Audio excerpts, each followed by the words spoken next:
yora nk'ibisanzwe amuzati bisho nabwiye ko nzambatamo utuntu tugezweho. Umunsi natembere mu karere ka Nyarugenge, umurenge wa Kimisagara, akagari ka Tabaro, umudugudu wa Kamahoro. Ariko ngiye nageze ahantu ku isibo umuryango nyarwanda, nasanze umuntu bita Mushyushya, nagira ngo asobanurire ibintu ndi kubona hano byandenze ngewe rwose, byasobanura mbira ukuntu ibintu babikoze gute. Urabona ahangaha uri mu kagari ka Katabaro, umudugudu wa Kamahoro, isibo y'Ubunyarwanda.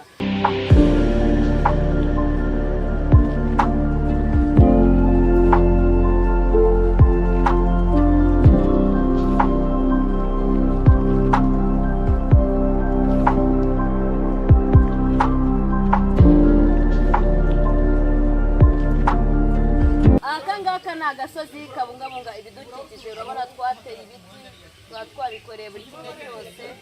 Ndi kubibona ahangaha twicaye, buriya munsi yaho hari robine zivomerera ibi byatsi. Ikoranabuhanga dukoresha ahangaha ni intebe abantu twakiriraho baba baje hano. Ibi bintu tubikora mu kubikora mu rubyiruko rwo mu mudugudu wa Kamahoro na Nyarugenge yose yifatanyije. Babana baba barangije segonderi bagiye kujya mu itorero, bararegera bavuga ati se nk'abandi bakora uturima tw'igikoni, bamara gukora uturima tw'igikoni, twe ni igiki nkatwe cy'urubyiruko agashya dushaka gukora ku buryo abandi bose baza babona ikintu kizima cy'agashya gitandukanye. Uturima tw'igikoni ngo twagiye mu muganda, twakoze nko ku muganda washize, ku muganda wo mu kwa 9 bo baratekereje bavuga ati tugiye gukora agashya. Barangije baravuga ngo turashaka gukora agasozi kabungabunga ibidukikije ku muryango. Ariko umuryango baba bavuga bana umuryango bavugaga ntago ari umuryango wa he, n'umuryango nyarwanda. Abana barangije babanza bakora intebe kugira ngo umuntu azajya aza akicara. Urabona ko iyi ni diva, uranegamira wicaye uregama ni intebe barayikora. Bamaze gukora intebe baravuga ngo se ko dukoze intebe n'iki kindi twakora, reka dukore agasozi kabungabunga ibidukikije karimo buri kimwe cyose buri munyarwanda n'abavuye hanze y'u Rwanda bazaza bakabona. Barangije baravuga ngo reka tubanze dukore iki se. Ahangaha ubwo ngiye ahangaha rero naba ngwereye kure, ngiye ahangaha se naba ngwereye kure, reka nguhere aho bahereye nako twabanjije ku ntebe. Bo bararebye baravuga ngo etape ya mbere tuyikora iki. Urumva etape ya mbere babanje gukora ahantu bari bushyire igiti cya mbere. Barangije urabona ahangaha bafashe izi ni imbaho, bafashe imbaho babanza urubaho rwa mbere, bazamura izindi mbaho, izindi barazitambika. Bamaze gutambika imbaho bafata ikintu cyitwa umufuka. Ibi bikoresho cyangwa materials zakoze ibi bintu bashyizemo umufuka, bashyira hasi no hasi, bashyira n'itaka bashyiramo. Hano n'itaka ririmo, nta fumbire ririmo. Banje bashyiraho utwatsi, tuno twatsi bateye uri kubona, ndabona turi no kumera kwiga. Bamaze gushyiramo bateyemo n'igiti byazamukiye rimwe, urabona uko cyangwa. Barangije baravuga ngo se ko turangisha ahantu kabiri turahakora gute. Bafata za mbaho n'imifuka n'ibitaka bakoresheje baba ibyo bakoresha hano, bashyira utwatsi nanone. Urabona utwatsi ni sawa. Barangije bavuga ngo aha hantu niki twakorera kindi.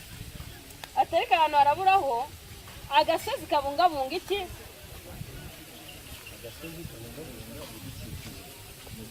Mu muryango nyarwanda bivuze ngo buri munyarwanda wese baravuga ngo aha hantu nubwo twakoze hejuru yaho hari icyo twakora. Ubwo ni etaje ndikubira ni etaje. Bahita bubaka bya bikoresho bya mbere byo hasi n'ibyo bakoresheje aha kabiri, bahubaka umuganda. Barangije baravuga ngo ariko hano hantu ikintu kiburamo ni iki we, ngo haraburamo ubuki. Ndikubona urasa ubuki bwaburagamo. Ati reka dutemo ubuki, umuvumva ajye hariya, noneho ubuki tuzajya tubuha buri munyarwanda nidurangiza twohereze hanze y'u Rwanda.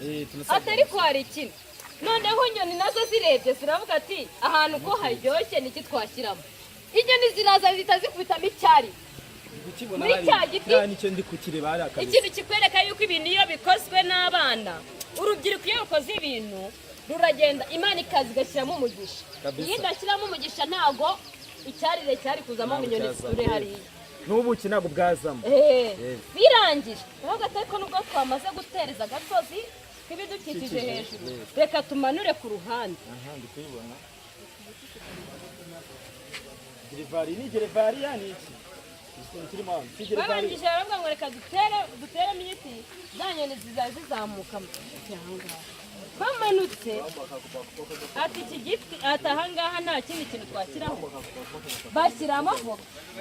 Uru ni rwa rubyiruko rw'akarere ka Nyarugenge turi kuvuga, ruteye voka, Imana iri umugisha, voka irera irazamuka. Ndi kubibona ko yazamutse. baravuga ati ariko aha hantu ko mbona hajemo, urumva hari akantu kaburamo. Ati za nyoni ziri hari zishobora kuzazamo hariya, nta kindi kintu twashyiramo. Bahatereka akantu kitwa ngo agasozi kabungabunga ibidukikije, bariterekera barigendera. Za nyamaswa zindi zose zirebye ziravuga ati reko wajya hariya ahantu tukihagarara, ziza zihagarara ahangaha.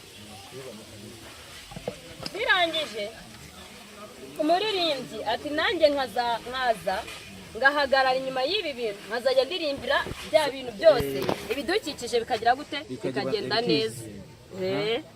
Abana ni gitari afite niyo se wageze iwacu muri Nyarugenge, ndabikubwira ntabwo mbiguhe. Sobanurira kabisobanurira.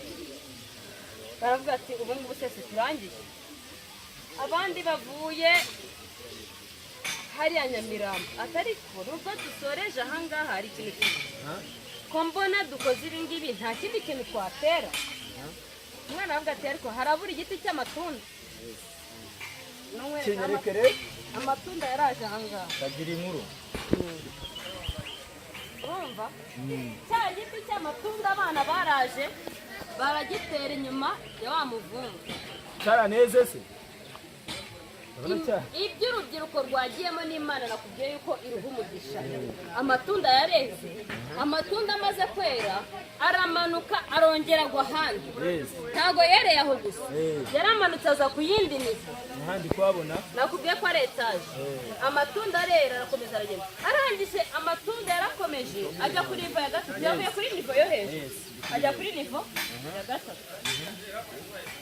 Undi mukobwa aravuga ati se ko twasoje ibi bintu byose ni iki kintu kiburamo? Urumva arababwira ati ariko ko nzi ko ka pome karyoha, kuki ako kantu twagasize. Bazana nanone bya bintu batangije bubaka, imbaho, itaka, umufuka, baterana twa twatsi tuba turi ku ruhande. Atari ko bya pome ntiyakira, batera pome. yarakuze ndabona yaneze. Rwa rubyiruko rumaze kwiga mu mwaka wa kangahe? Ubundi ko ndi kukubwira nta utari wansobanura. Wasanga primeri nguzi nzima. Nakubwiye ko bari abana bava barangije umwaka wa gatandatu bagiye barangiza bakajya mu itorero. Bya bindi babigishije mu itorero, iyo bageze hanze rero baza kwambika za famille babigize. Barangije bashyiramo akabase k'amazi. Ukabona hano urumva